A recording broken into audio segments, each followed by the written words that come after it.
वजह से जगह जगह पानी इकट्ठा हो गया, लगातार सूर्य दर्शन नहीं हुए। इसकी वजह से कुछ बीमारियां, मौसमी बीमारियां जो फैली है, उसके मद्देनज़र आउटडोर के अंदर हॉस्पिटल में जो केसेज आ रहे थे उनकी स्क्रीनिंग की गई, देखा गया। जिला प्रशासन ने एक मीटिंग करके और श्रीमान जिला कलेक्टर महोदय के पाठक साहब ने और उच्चाधिकारियों ने एक इसमें टाइम बाउंड प्रोग्राम बनाया। वो उसमें सारे शहरी जो लोकल क्षेत्र है उसमें हमने 87 आंगनवाड़ी केंद्र स्थापित हैं। एक एएनएम को साथ लगा के 87 टीमें बनाई और सभी आंगनवाड़ी क्षेत्रों में सारी टीमों ने 3 चीज़ों के लिए सर्वे किया। Number 1, swine flu. अगर किसी को तेज खांसी, जुकाम, बुखार जिसके साथ सांस उठता हो या खांसी हो रही हो या स्वाइन फ्लू के लक्षण होने की संभावना हो और वो समझ में नहीं आ रही तो तेज जुकाम हो, उनको आइडेंटिफाई करें, उनका नाम पता लिखते हुए मोबाइल नंबर, टेलीफोन नंबर लेके आए। दूसरी बात, फ्लू, जो इस मौसम में फ्लू के रोगी ज़्यादा देखने को मिले, उनमें आंखें जिनके एक लाल है, 2 लाल है, कम लाल है, कब से लाल है, ज़्यादा लाल है, उनको ट्रेनिंग दी गई फ्लू के केसेस। तीसरा, बुखार के केसेस, बुखार के केसेस छांटे गए।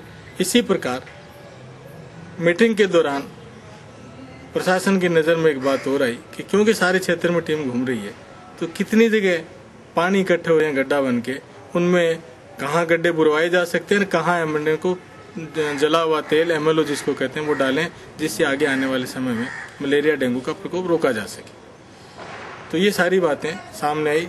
जो टीमें घरों में गई है उन्होंने अपने घरों की छतों पे पुराने पीपे, टायर, ऐसी चीज़ कोई पड़ी है जिसमें पानी इकट्ठा होता है, जिसमें डेंगू वायरस पनपता है, डेंगू होने की संभावना होती है, उनको भी ख़त्म करने की सलाह दी। इसी प्रकार जो कूलर हैं उनमें भी 7 दिन से पानी बदले, इस टाइप की हिदायतें उन टीमों के द्वारा पूरे शहर में दी गई। सारी टीम ने फ्राइडे को, जुमे के रोज सुबह से शाम तक पूरे शहर का सर्वे किया।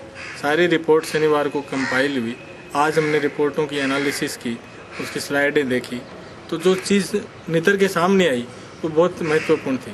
करीब 1167 से 1200 लोगों को फ्लू, आँखों का फ्लू मिला। उन सभी को जो टीमें गई थी उनके पास एक किट दिया हुआ था।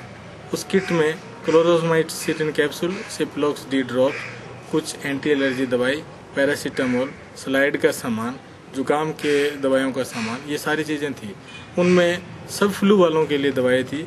3 दिन की फ्लू के CPC कैप्सूल, CMC कैप्सूल, जिसको क्लोरोमाइसिन कैप्सूल कहते हैं, वो क्लोरमफेनिकोल के कैप्सूल आते हैं। एक कैप्सूल में 2 बूंद निकलती है दवाई, 1 बूंद इस आँख में, 1 बूंद इस आँख में डाल दी जाती है और रेडीमेड अवेलेबल दवाई है वो उपलब्ध थी। सभी लोगों को 87 टीमों के माध्यम से हमने उपलब्ध कराई। इस प्रकार करीब 1200 केसेज इसमें कवर हुए। इसी प्रकार 67 लोगों को तेज जुकाम मिला, जिनको तेज जुकाम इसलिए कहा गया अपने स्वाइन फ्लू के प्राथमिक अवस्था जिसको कह सकते हैं अपने, वो ही बिगड़ने पर आगे चल के, जैसे सांस तेज उड़ने लग जाए, ब्लड प्रेशर डाउन हो जाए, या खांसी तेज हो जाए, या बुखार तेज हो जाए, या साथ में उल्टी दस्त हो जुकाम के, तेज जुकाम के साथ, तो इसमें स्वाइन फ्लू की संभावना देखी जा सकती है। ऐसे केसेस सिर्फ 67 मिले।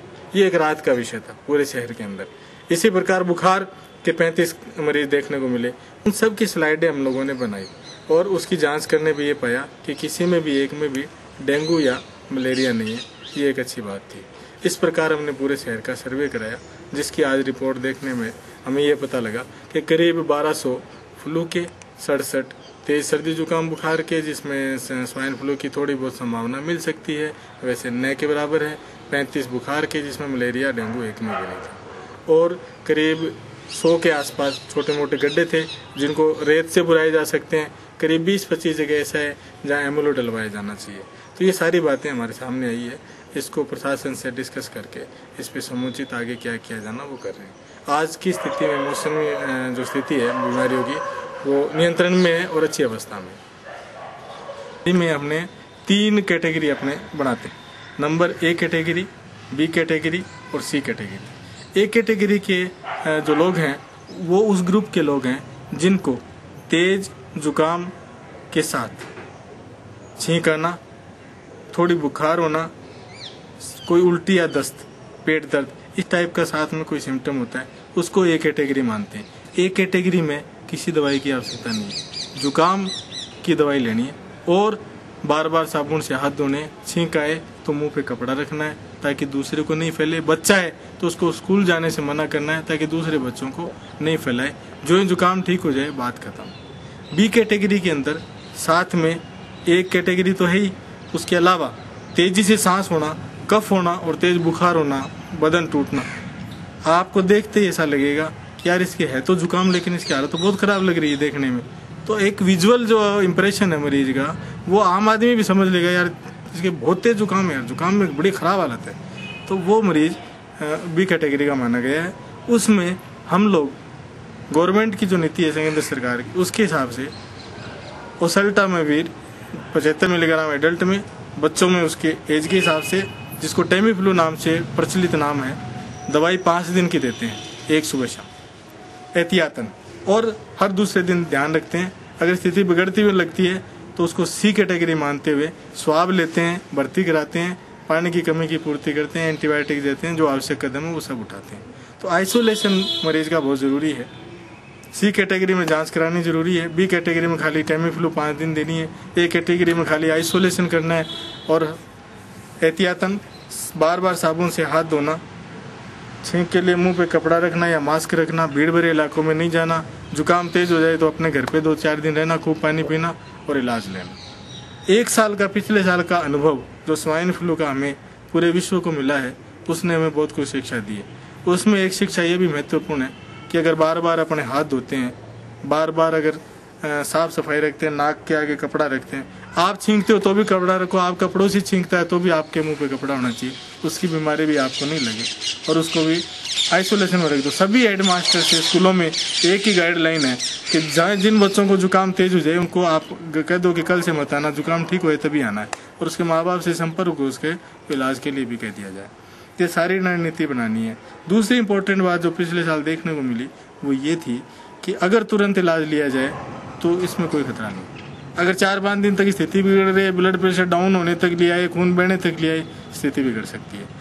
तीसरी बात, एक बात पहले कोई खतरा नहीं, दूसरी बात ज़्यादा दिन अगर इलाज लेट लेने में खतरे की संभावना, तीसरी बात छोटे बच्चे तकरीबन 2-3 साल के, ज़्यादा से ज़्यादा 5 साल से छोटे मान लो, 65 साल से बड़े लोग, बुजुर्ग लोग और ऐसे लोग जिनको ब्लड प्रेशर रहता है, जिनको शुगर की बीमारी है, जिनके गुर्दे खराब हैं, जो ऑलरेडी कंप्रोमाइज स्टेज में है, जिनकी कंडीशन बॉडी का रेजिस्टेंस डाउन है, ऐसे लोगों को अगर स्वाइन फ्लू होता है तो उनकी स्थिति थोड़ी कंट्रोवर्शियल और थोड़ी सीरियस कही जा सकती है। बाकी सामान्य अवस्था में एक नॉर्मल आदमी अगर स्वाइन फ्लू होता है तो वो साधारण फ्लू की दवाई से भी ठीक हो सकता है, जब तक कि उसको कोई सेकेंडरी प्रॉब्लम नहीं हो जाए। टाइम पे दवाई लेता रहे तो कोई प्रॉब्लम कंप्लीट भी जाते हैं, तो इस गादे के अंदर से जाते हैं, अंदर से आते हैं, पानी से नाले के ऊपर, और कब्रिस्तान है सामने, तो उसके भी दीवार रहने वाली है, क्योंकि यहाँ नगर पालिका ट्रक पड़े उधर से, कभी कौन गिरा जाए, कभी कौन आगे, रास्ता एकदम जाम हो रहा है और पानी हो जाते हैं। पानी की इतनी प्रॉब्लम हो जाती है, रात को हम सो ही नहीं सकते क्योंकि घरों के अंदर घुस जाता है पानी, नाली तोड़ तोड़ के आपके सामने।